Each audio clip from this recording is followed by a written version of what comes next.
Human rights is, geez, that's a good question. Human rights. Oh, that's a tough one. Wow. I don't even know how to give that a definition. I would probably have to do a little bit of homework or something. Any right that I think just as a normal, human, any... The rights that humans have.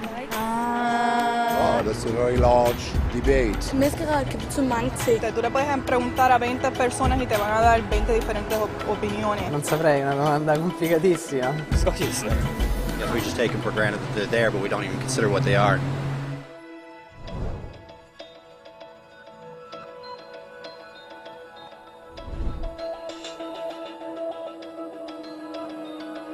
Human rights are the rights you have simply because you're human. It's how you instinctively expect and deserve to be treated as a person, like the right to live freely, to speak your mind, and to be treated as an equal.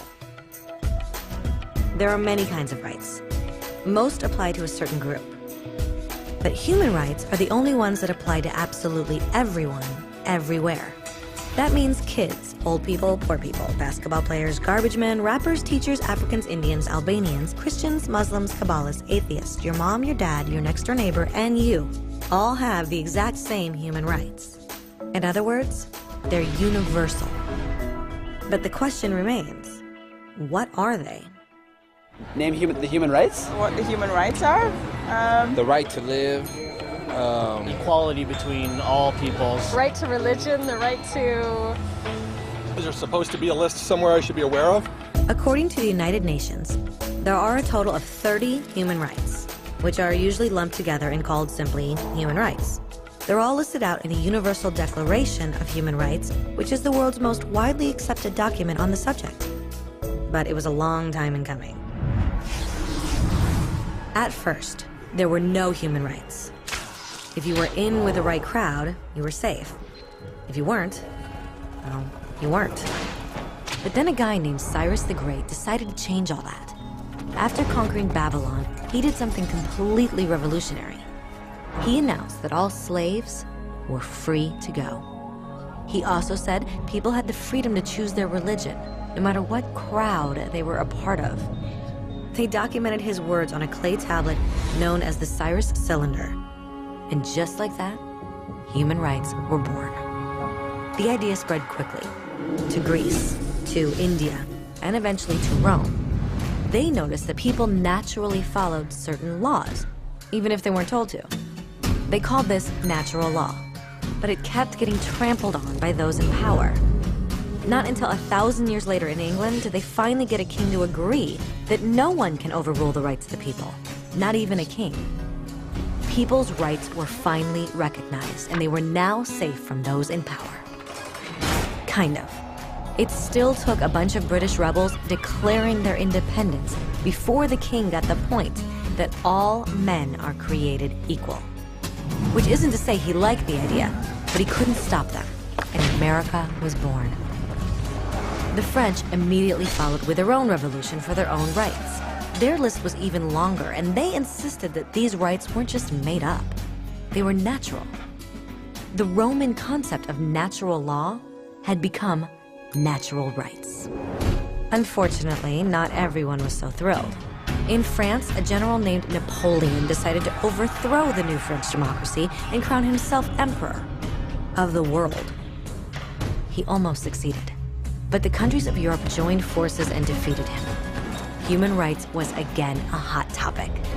They drew up international agreements, broadly granting many rights across Europe.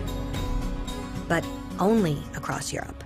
The rest of the world somehow still didn't qualify. Instead, they got invaded, conquered, and consumed by Europe's massive empires. But then a young lawyer from India decided enough was enough. His name was Mahatma Gandhi, and in the face of violence, he insisted that all people of Earth had rights, not just in Europe. Eventually, even Europeans started to agree. But it wasn't going to be that easy. 2 world wars erupted. Hitler exterminated half the Jewish population of Earth in horrifying Nazi death camps. And all told, 90 million people died.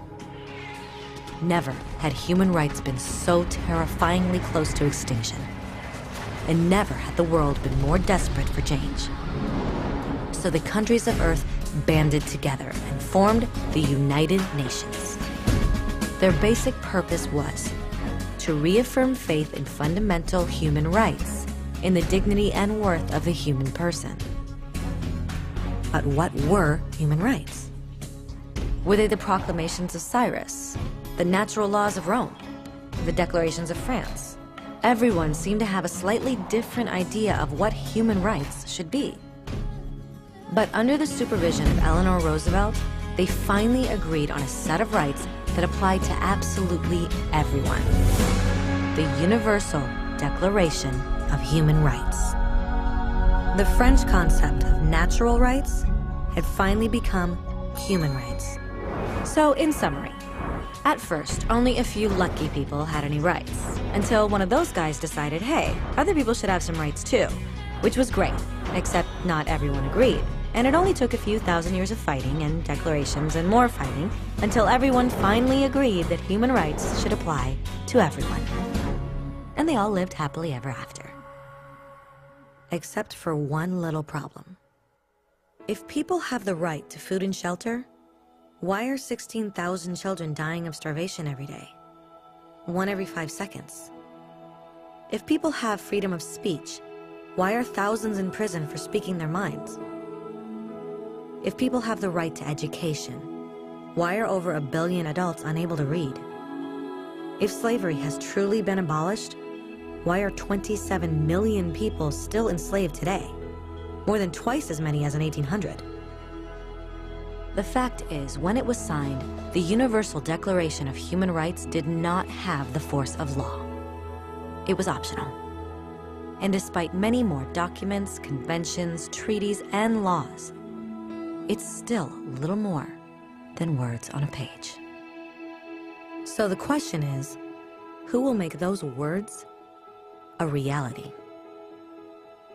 I have a dream today. When Dr. King marched for racial equality, he was marching for rights that had been guaranteed by the United Nations for almost 2 decades. But still, he marched. When Nelson Mandela stood up for social justice in the 1990s, his country had already agreed to abolish such discrimination for almost 40 years. But still, he fought. Those who fight today against torture, poverty, and discrimination are not giants or superheroes. They're people. Kids, mothers, fathers, teachers. Free-thinking individuals who refuse to be silent. Who realize that human rights are not a history lesson. They're not words on a page. They're not speeches or commercials or PR campaigns. They are the choices we make every day as human beings. They are the responsibility we all share to respect each other, to help each other, and to protect those in need. As Eleanor Roosevelt said, where, after all, do universal human rights begin? In small places close to home. So close and so small that they cannot be seen on any maps of the world. Yet they are the world of the individual person, the neighborhood he lives in, the school or college he attends, the factory, farm, or office where he works. Such are the places where every man, woman, and child seeks equal justice, equal opportunity, equal dignity without discrimination. Unless these rights have meaning there, they have little meaning anywhere.